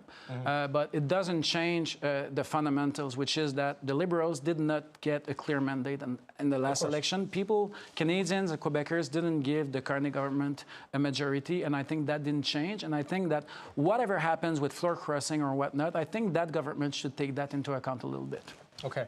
Your caucus is meeting tonight. Yes. It's 6:16 p.m. Eastern Time, if my laptop is not lying to me. When is your caucus meeting? And when will we know what you're going to do? Is it what the exact time? I lost count of time today, but it's probably my next stop. Yeah. Okay, so will we know tonight what the bloc is going to do, or I know you like suspense. Will we have to wait until tomorrow? I don't. I actually hate suspense. But I don't want to be the spoiler tonight. But that's a decision that we take. We make these decisions collectively. Sure. I don't think there's going to be a decision that's hard to make. I think chances that we support the budget are next to 0. Okay. But when are we going to release a press release? I don't know. Okay, but you don't suspect you'll leave us in suspense for very long. We will know rather quickly, officially, though it seems pretty clear where this is going to go. I think you can all go to bed and wait until tomorrow morning. Okay, Jean-Denis Garon, the finance critic for the Bloc Québécois. Always appreciate the time, sir. Thanks for doing this. All right, well, earlier this morning, Finance Minister François-Philippe Champagne sat down with Prime Minister Mark Carney. It's a crucial time for the country, and I think it's not just that, as you just said, all Canadians will see themselves in the budget because it will help them all, but in many respects and at its core, the budget reflects Canadians because the thing that struck me, I think struck you, as we went across the country from early in the year, Canadians wanted to come together, want to take control of our futures. That's what this does. This gives us control of our future. We're going to build together. We're going to build Canada strong, and we're starting right now. Totally. Merci beaucoup. So we're ready. Merci tout le monde. Merci, Monsieur Gravulis. Okay, I'm joined now by the CBC senior business reporter, Peter Armstrong. He also spent the day in the budget lockup. And Peter, we sat in leather chairs just like the Prime Minister. Just like that. They were just batting around our thoughts. Friends. Yeah, it was like Statler and Waldorf do budget. What are your thoughts on where this is? I mean, what a weird day that we learned about Chris d'Entremont's resignation from caucus. The Conservatives, clearly a no. The Bloc, almost certainly a no. The NDP, a TBD. Where do you think the business community is? So, fascinatingly, while you've been sitting here doing all this work and trying to navigate and tap dance your way through understanding what's happening, I've been able to catch my breath in the back and actually make some calls and talk to people. Okay, good. That's helpful. The business leaders that I've been talking with are, I'm not hearing about the deficit. I'm not hearing about any of this, will it pass or won't it pass? The thing, I talked to 3 different people, 3 different responses, all came back to the same question. Can they implement this? Can they get this done?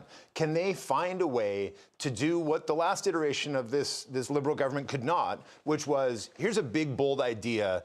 Let's actually do the work on the ground that allows it to get done and get accomplished. And these are pretty big changes, right? Yeah. This is going to take work. Getting it through the House of Commons is going to take an inordinate amount of work, it looks like. Maybe a little bit less now with D'Entremont. But getting it actually done is going to take a lot of work. And it's going to take a lot of luck and a little bit of timing. The sense that the Canadian economy is in crisis right now, today, and is on the precipice of slipping into a recession, and without proper protections from that, there is real concern that might overtake the economic conversation. And then the ability to get these kinds of big changes done gets way harder. So the timing is important. Can they do the work now on the ground before the economy gets worse and not better? Because these changes aren't going to help this month or in 6 months or even in a year. These changes are going to be felt, and they're really important. They are perhaps generational changes and things that we probably should have done long ago. Okay, I just have to stop you there for a second. I just got a text from Chris D'Entremont, who tells me that he is joining the government caucus. So Chris D'Entremont has resigned from the Conservative caucus because of, obviously, issues over the possibility that this budget could be defeated and lead to an election. He resigned as a Conservative today, and he tells me that he is joining the government caucus. So there you go. The Mark Carney caucus is now up to 170 seats, minus the Speaker. That brings them down to 169. They need 2 seats, Peter, to pass the budget. So I don't know if this budget will deliver economic growth, but it's deliver caucus growth at a share of You've been working on that all afternoon, haven't you? Well, it's been a weird day of math. Okay, but just going back to the concerns that you were talking about writ large on the macro situation, and we're going to talk to Goldie Hyder in just a second after this. Do they think this can deliver? You know, there's a lot there. The major projects office got to deliver. The tax incentives got to deliver. It is a really difficult needle to thread. And it is a needle to thread. And I'm glad you're talking to Goldie, because he's been raising some of these implementation concerns for weeks and months leading up to this. And the needle they need to thread is the major projects office has to deliver, and it has to deliver on time and in a way that makes everybody believe that the next tranche that's going to be announced, not this coming weekend, but next weekend, that they're viable projects too, because that's going to unleash more capital. You've got to show that, like, the world wants what Canada has, right? We make products everybody wants, whether it's energy or fertilizer or food or steel or aluminum. There is a market for these products out there. Making sure the world understands that this government is going to do the things it needs to do, whether it's at the Port of Montreal or in building pipelines or in getting things to market so they can buy them, is as much messaging as it is that hard work on the ground. And doing those both at the same time is really hard. But that's the task, and that's what they have laid out in this budget today. And that's like it clearly just got a little easier for them to get that through the House of Commons, and that's important too. But all of these little tasks add up. And they get harder as you move down the field. It's interesting, Peter, just like we were talking about the 3 sort of big black swan events that have hit the economy in the last 20 years, right? The subprime mortgage crisis in the U.S. and what that did to the global economy, obviously COVID, and now Trump deciding to unspool, Go back to add in another, the 2015 crash in the price of oil. We're still feeling some of the impact of that on the Canadian economy. And trying to address these crises with business as usual didn't work in 2015. It sort of worked in 2020, but we're still feeling the impact of that. Trying to figure out what this crisis really needs. There's a good blueprint here. Right. The question is, can you get it through? My worry, and just as a final thought, because I want to get to Goldie, the challenge in COVID was the spread was exponential and the vaccination was linear. Right. The economic damage potential of Trump seems exponential, and the remedies seem linear. The damage can happen fast and multiply. It takes time to reorient trade and build 100%. Out an economy. Right? And the risks that are happening, the risk that it could get worse and not better is underfoot right now. Right? The Canadian economy might well have already slipped into a recession. We're going to get GDP numbers this month that will show us whether Canada did officially dodge a recession. It looks like we probably did. That said, even if we dodged a recession, it doesn't mean that it feels good out there. The difference between 0.1% growth in the economy and 0.1% contraction in the economy isn't materially different to the vast majority of Canadians that are out there in those corners of the economy that are getting hit. It is hard slogging. It is a difficult time. It's a scary time for businesses, for workers, and finding a way to navigate that is really tough. Okay, Peter, every time you come to town now for a fiscal update, somebody quits. It wasn't the finance minister this time, but it wasn't me. A little bit of drama. No, Peter's still in play. All right, that's the CBC senior business correspondent, Peter Armstrong. All right, Finance Minister François-Philippe Champagne has unveiled this budget that pitches massive investment in infrastructure, housing, and the military, and it also includes several tax changes that are meant to spur growth. Obviously, budget can seem, and numbers in budget can seem a bit abstract for people watching and wondering what it means to them. But let me make it very concrete. As I said earlier, this budget will unleash $1 trillion in total investment over the next 5 years. That would boost average wage in Canada by some $3,000 a year, Mr. Speaker. That's what it means for workers. That's what it means for families. That's what it means for Canadians. Okay, so what will it mean for the economy? Will this budget juice the economy as well as transform it in the face of U.S. tariffs? Well, Goldie Hyder is the president and the CEO of the Business Council of Canada, and he joins me now. So Goldie, what do you make of this big picture? Will what we saw today, is that going to spur growth the way the government is hoping? Well, look, first, let's acknowledge that this is a very different budget than we had become accustomed to, perhaps particularly over the course of the last half of Prime Minister Trudeau's government, which was unfettered with spending, had no concerns about increasing the deficits and so forth. And so we have a government here that is trying to reorient things towards more private sector investment, more private sector growth. It set the bar quite high, it turns out, when it comes to what the transformational aspect of this budget would be. They've got a lot of the right pieces in here, David. I think we're going to be competitive in a number of areas. I know the government feels strongly that they have addressed the issue of marginal tax rates and so forth, but we see a lot more of the same, more incremental. This would have been fine if this is the first of 3 budgets to get us to where we need to get to. So we needed more. I think we needed it to be more aggressive, more bold, more ambitious in terms of making Canada the magnet for capital. And look, ultimately in any budget, what gets the credit is not what's said, but whether it achieves what it seeks to do. And time will tell whether it does that. The implementation, as Peter rightly said, is a very big piece of that. I do think they've left something wanting here that you're hearing across the country. Okay, the shift in thinking is pretty dramatic from the last number of budgets. I covered certainly in the priorities and how new spending will be profiled and what the focus will be. But you're saying more. Okay, there is this super deduction, as they're calling it, right? An accelerated write-down on capital and other things. I mean, what more did you want to see? Because there's the major projects. There is the emissions cap is on life support, Goldie, which is not going to cause you any grief, I don't imagine. There is also, these incentives. What's missing here that you would have liked to have seen? Look, it's how you put all of these pieces together. So, for example, we had put a lot of emphasis on both the size of the deficit, but also the pace at which it gets reduced. So it's a very big number now, and no matter however you define it, capital spending, or investment, or all of that stuff, at the end of the day, it's money that needs to be repaid by Canadians, and there's only so many of us to be able to do that. And so we don't feel that on the fiscal side that the framework that's being established here is aggressive enough in reducing the size of the deficit over a shorter period of time. We're happy on the question of the investments that they've talked about in defense. Again, a very different thing than we saw under Prime Minister Trudeau. The infrastructure spending that's going to be taking place here in the communities. Certainly the narrative around energy and LNG was not the kind of thing we heard previously that we're hearing now. The incentives that they put in place there, time will tell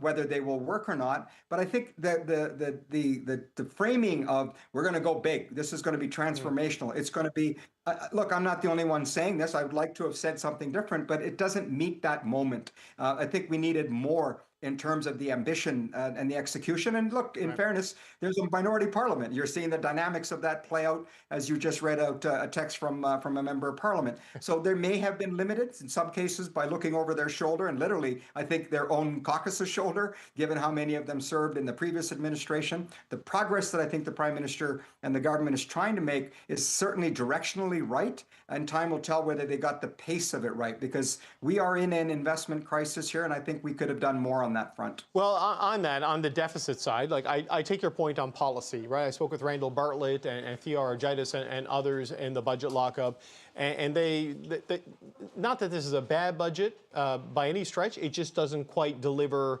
the scope and scale they were hoping on based on the rhetoric we heard from the finance minister and the prime minister. But on the size of the deficit, and maybe it's not as aggressive to your taste, Minister Champagne said earlier that what's not in this is what they anticipate will be the revenue growth they get from the economic activity here. So there's a realistic potential that the revenue could be higher than is laid out here. Yeah, I mean, look, again, barring any more surprises, right? Yeah. No, but that's what the budget's supposed to be about. That's what we were looking for. What's the growth strategy? What's the growth agenda? Because the reality is the government has a spending problem. It doesn't have a revenue problem. We can grow our economy and we can address the needs of our citizens if we can just get past this inertia right now, largely driven, in fairness, by the United States' actions on the tariff policies and the lack of consensus on how we're going to be able to move forward on both the sectoral tariffs, but also more broadly on the review and renewal of the USMCA. That uncertainty is not helpful. It's certainly plays to them, but that means we need to work even harder to be competitive. So I acknowledge that, they've reduced the size, or they intend to reduce the size of the public service that had bloated under the previous government by at least 10%. Let's see how that plays itself out. I know that there is an attempt to suggest that they've reduced program spending at record levels, even higher than Prime Minister Harper's government had done. Again, it's in the execution. If it is as high as 4.9%, that's great, because, as I said, we have a spending problem. The growth will speak for itself, David, at the end of the day, and this is not just, and I want to stress this, not just a federal government responsibility. I still am a little perplexed as to what progress has been made on the interprovincial trade barriers, which continue to suffocate our economy. Are we past that moment? Have we let that go now and gone back to sort of behaving in our own self-interest here? So they need to see, and we saw last week what happens when you don't work together, federal government and provincial governments. It sets Canada back, and so there's much more that we can do here together beyond this budget.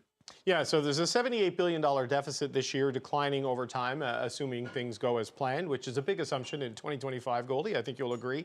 16,000 full-time equivalent jobs gone from the public sector this year, with a goal of a total of 40,000 by 2028, 2029. $280 billion in capital overall investments, some of it defense, some of it, tax incentives, some of it infrastructure that's spelled out there. And then there's the climate competitiveness strategy. And the way it's spelled out here, Goldie, is that the emissions cap, which has only ever really been in the regulatory consulting phase right now, but something industry was pushing back against politically. You and I have talked about this many times. You did not like this. Daniel Smith did not like this.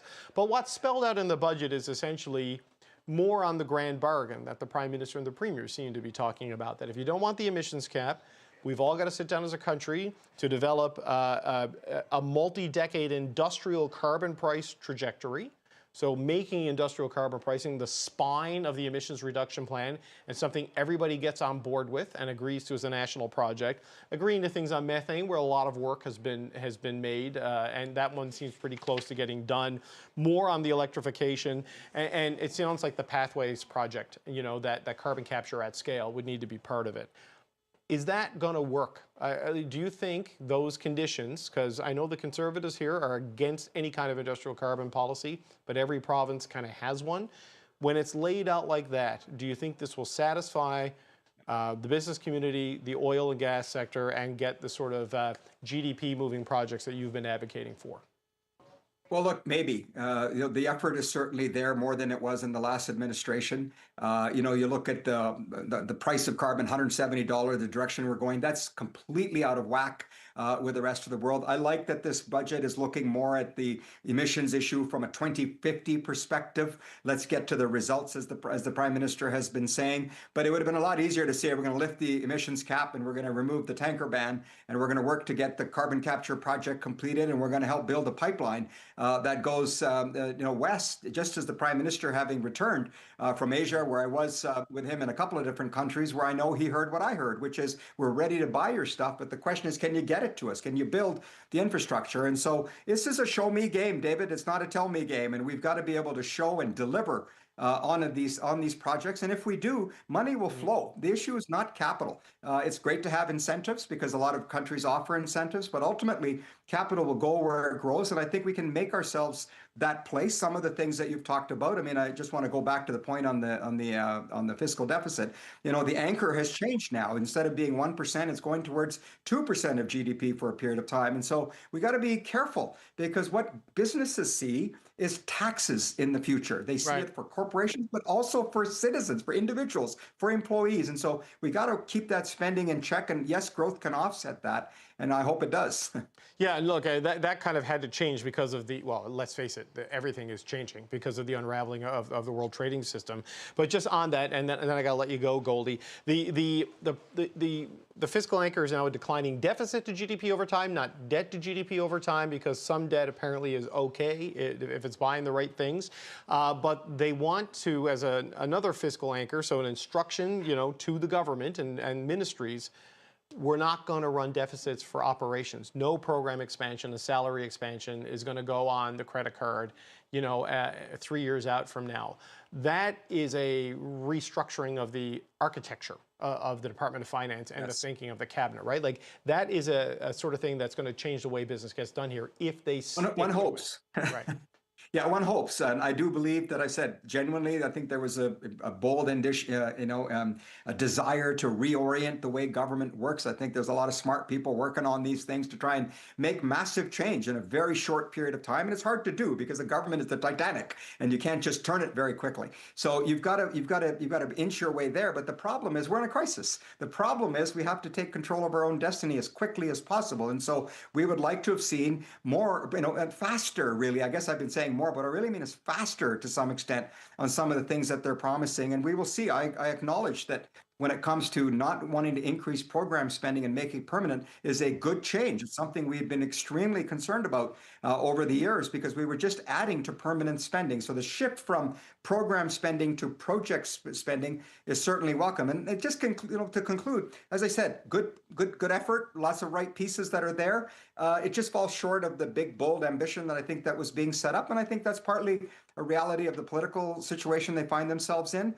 But I do think that, if it's going to work, it better work quickly because time's not our friend here. Yeah, it's hard to have majority ambitions in a minority parliament, but who knows where we'll be by the end of this week with the way things are going. Goldie Hyder, always a pleasure. That's Goldie Hyder, President and CEO of the Business Council of Canada. Thank you, sir. Thanks for having me. Okay, we're going to turn back to that breaking news we mentioned earlier in the show. Nova Scotia MP Chris d'Entremont has resigned from the Conservative caucus and tells me he is joining the Liberals. So CBC's Kate McKenna joins me now with the latest on this. Kate, what a day. We can never just have a budget day or a fall economic statement day without other drama. And what's the latest you have on all of this? Well, I think you've kind of scooped him, David, on his own announcement. We knew that he resigned this afternoon from the Conservative caucus, and this, of course, followed remarks that he made to our colleagues at Politico about thinking about crossing the floor. I'm told he does have a statement coming somewhat soon that will kind of explain his reasons for leaving the Conservative caucus and joining the Liberal caucus. However, you got it straight from him, so it doesn't get a whole lot better than that. But in addition to this being an important shift in the context of a minority parliament. It's also an important consideration when you look at the Conservative caucus as it's made up right now. This was the only Conservative MP from Nova Scotia.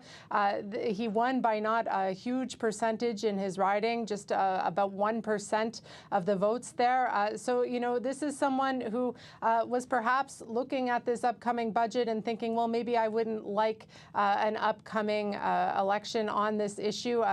We've been speaking with some MPs on the Hill, including the government whip, and here's what he had to say about a potential floor crossing. is a progressive conservative, and he's looking for a new home, obviously. And if he wants that home to be within the Liberal Party, I know we'll make room for him. There was also some reaction from some Conservatives. I mean, we can imagine they do have a caucus meeting tomorrow morning where no doubt this will be a subject of conversation. Have a listen to some of what we heard on Parliament Hill. Chris made a decision, and he made a decision not to fight inflation and not to lower the cost of food and not to do any of the things that he was sent here to do. He ran as a Conservative. He ran to promise to make life more affordable for Canadians. The budget that we've just seen introduced by Mr. Carney absolutely does not do that. And so Mr. d'Entremont will have to reconcile what he committed to his constituents with his position today. Are you disappointed? It's very sad. Why sad? It's like a divorce, right? Divorces are always sad.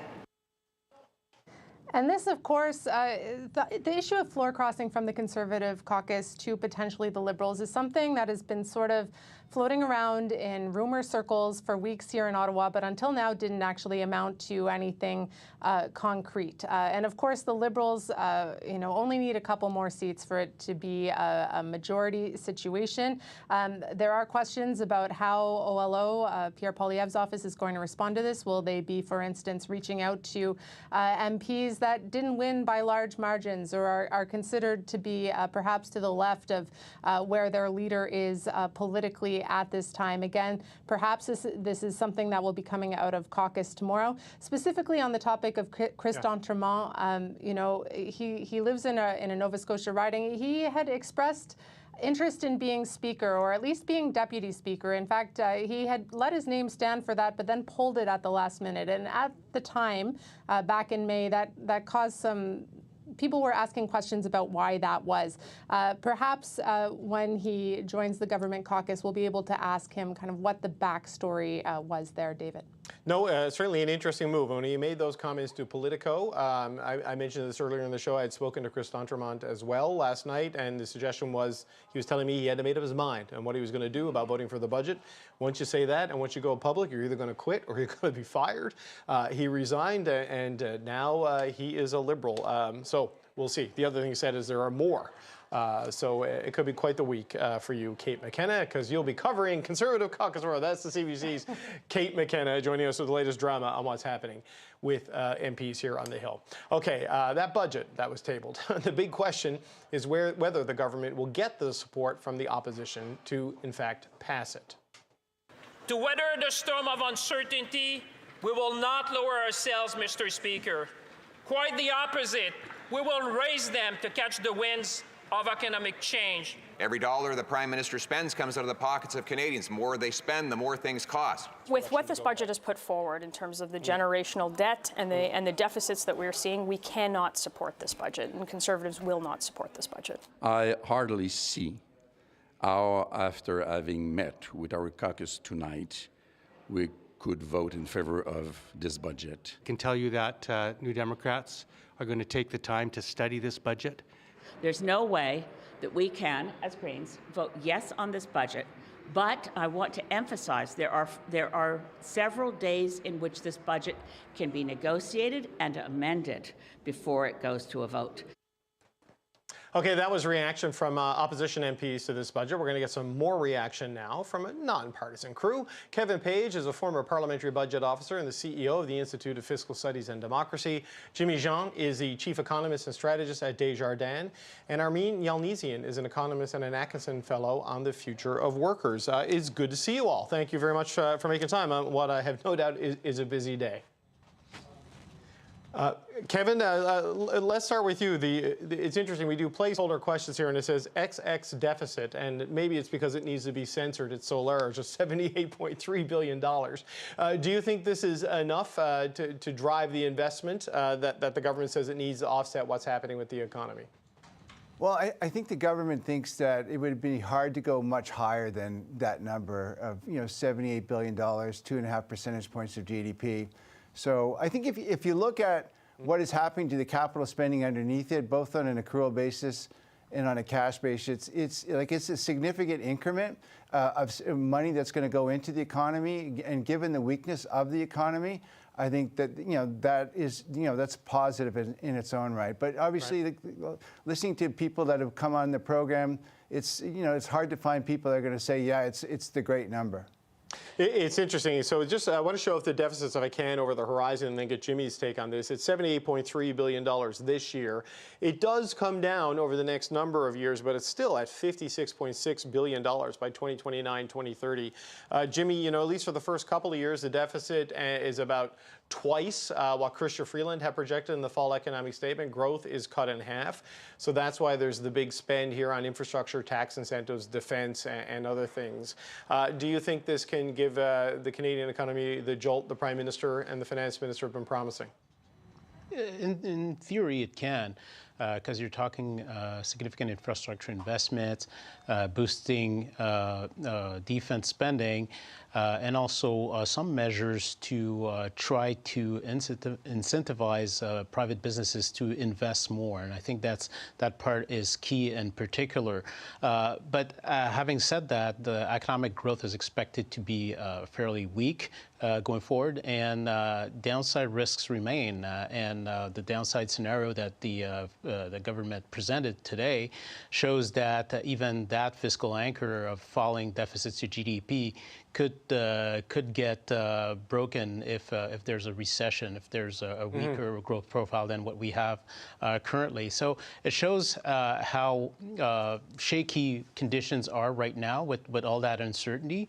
And it speaks as well to the necessity to really deliver on what's been put forward. I don't have a problem with making generational investments, boosting infrastructure, and so on. But you really have to deliver both in terms of keeping those within cost parameters, which has proven very difficult over the last 10 years. And secondly, you need to really engage the private sector, because I don't think that a successful strategy to boost our productivity growth can rely solely on the public sector. It really needs to have the private sector joining in and investing massively. Yes, well, that's certainly, Armin, what the tax incentives are designed to hopefully do, the whole push behind the major project initiative and the regulatory reviews on big projects in Canada. But we'll see. I mean, what's your thoughts on what we saw today in the balance the government struck here, or did it strike a balance? I think it's almost impossible to find the right Goldilocks level of deficit, given the mixture of opinions as to how much is too much, how much isn't enough that is out there. It's going to be impossible to please everyone, and that's what we're seeing in the comments that are coming from the partisan voices immediately after the budget was tabled. But I think the issue is that Jimmy was making about the importance of having to do something, and the fact that the deficit is much larger than what it was last fall is due to one thing, which is that we are facing an unprovoked economic war. And as much as important as it is to try and lever more new private sector investments, particularly in our industrial capacity, which is at risk, we're trying to offset what looks to be the potential for great disinvestment in Canada, as many of these manufacturers, steel producers, and others are looking at the market, the Canadian market, and saying we need to be able to serve a market that is much larger than this, and we have to move south of the border. So I think we are looking at a very difficult phase. And to Jimmy's other point, it'll be hard to duck a recession. I know nobody's predicting a recession, but on November the 28th, we'll find out if we're in one or not right now.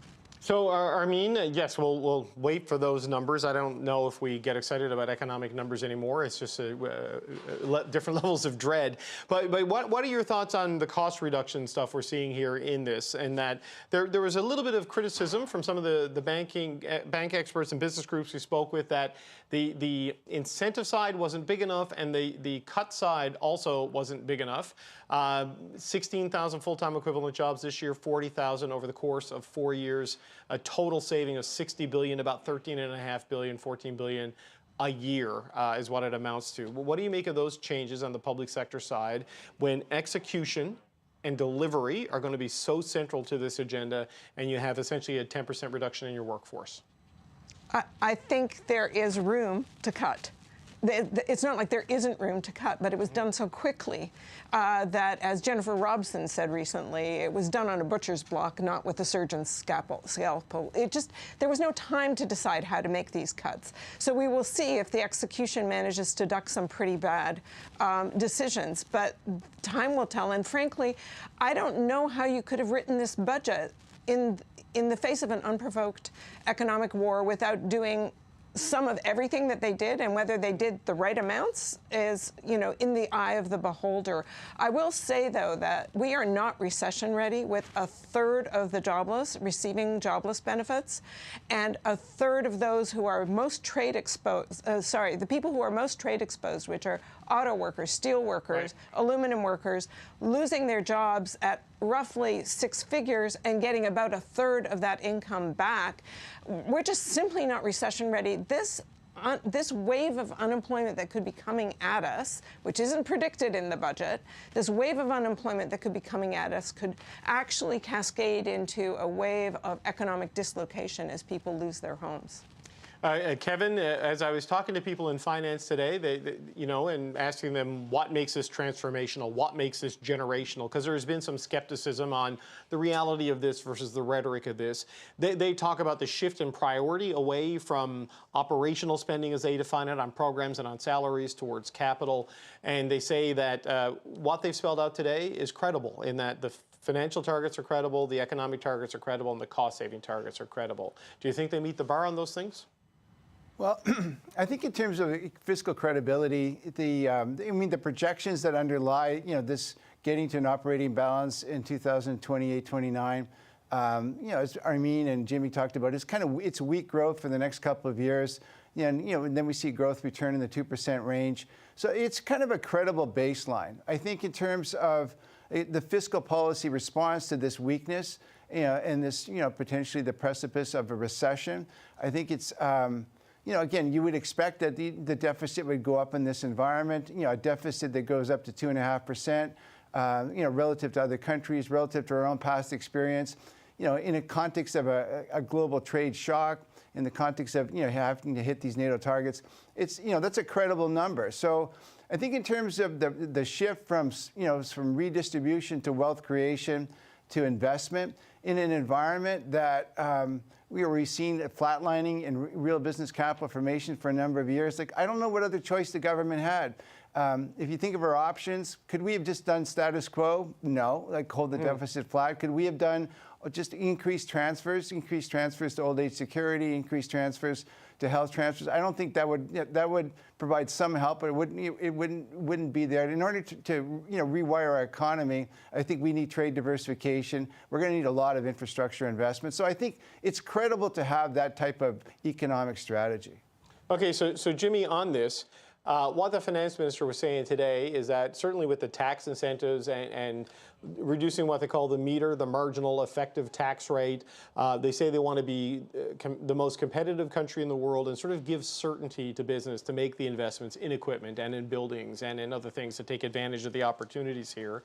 But with all of the trade uncertainty still there, sectoral tariffs unresolved, CUSMA, who knows where that's going to go? I mean, does it do enough to offset the inherent conservatism that you're going to feel in a moment like that?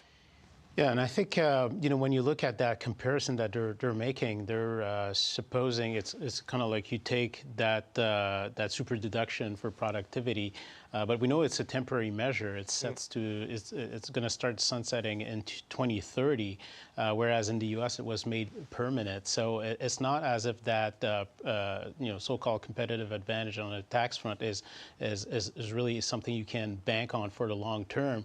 That's one thing, and I think you framed it correctly, that right now we're facing significant headwinds to investment.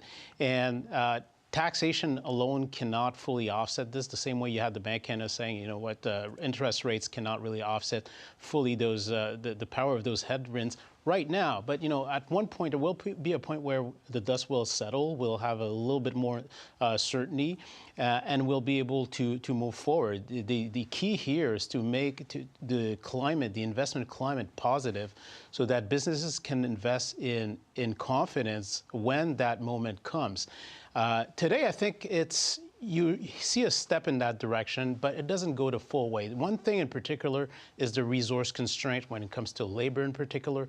You're hearing a lot of build, build, build in that rhetoric, but not a whole lot of, who is going to build. And, you have labor shortages left and right in the construction sector and no real plan to attract foreign workers in that particular industry. So I fear that this might be the big roadblock to many of those ambitions they have right now. Well, in fact, on that point, I mean, permanent residents, they're reducing the immigration target yet again from 395,000 to 380,000. But on temporary residents, and that's where a lot of those workforce gaps might be felt, that's going from 673,000 per year down to 385,000. So, Armin, I know some of that is students, but in about 40 seconds that we've got left, I mean, that's going to make it tough to get some of the skilled gaps filled when it comes to workers. 100%. And basically what we've got is a budget today that does what it can do over the next 4 years. To Jimmy's point, it's not an eternal fix, but it's a good start. But it's based on hard assets. It's based on hard physical investments. It's not about the humans in here very much at all. And I think that's something we're going to have to revisit over the course of the next year. Okay, look, we're going to leave it there. I want to thank you all, Kevin Page, Jimmy Jean, and Armin Yalnizyan, and we always appreciate the time, especially on Budget Day. So thanks so much for being here to help close out the show. Okay, as we get ready to say goodbye for the rest of the day, we've got an update on that breaking news that we've been covering throughout the show. That former Conservative MP, Chris d'Entremont, has now issued a statement. d'Entremont confirms he is, in fact, joining the Liberal caucus. This is what he wrote. After 5 years of serving in opposition, the people of Acadianapolis and all Canadians know that the moment we face today needs all of us to lead, not with complaint, but with confidence in a strong future. This is an important moment for the country to come together, and I'm looking forward to working with the Prime Minister to build the strong economic future that all our communities deserve. So there you go, putting a bow on the story that we have been learning about and reporting on throughout the day. Chris d'Entremont resigning from the Conservative caucus, crossing the floor, joining the Liberal caucus. We saw the whip, Mark Gerritsen, earlier in the show, and the hit we did, my colleague Kate McKenna, saying that they would welcome him in with open arms because he is a progressive Conservative in that Atlantic Canadian tradition. And I'm sure as he was saying that, Mr. Gerritsen probably knew what was happening. To update what this means for the budget math, the Liberals needed 3 seats, 3 votes, 3 more votes above and what they had to make sure this budget passes. That number's now down to 2. And it's only Tuesday. I'm David Cochrane. Thank you for watching Power and Politics. Hannah Mansing tonight is next on CBC News Network. We're back with the fallout from the budget and the floor crossing on Wednesday. See you then, folks.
Canada, the U.S., 2 countries, totally different politics, but we share a border, a media space, and a lot of the same problems.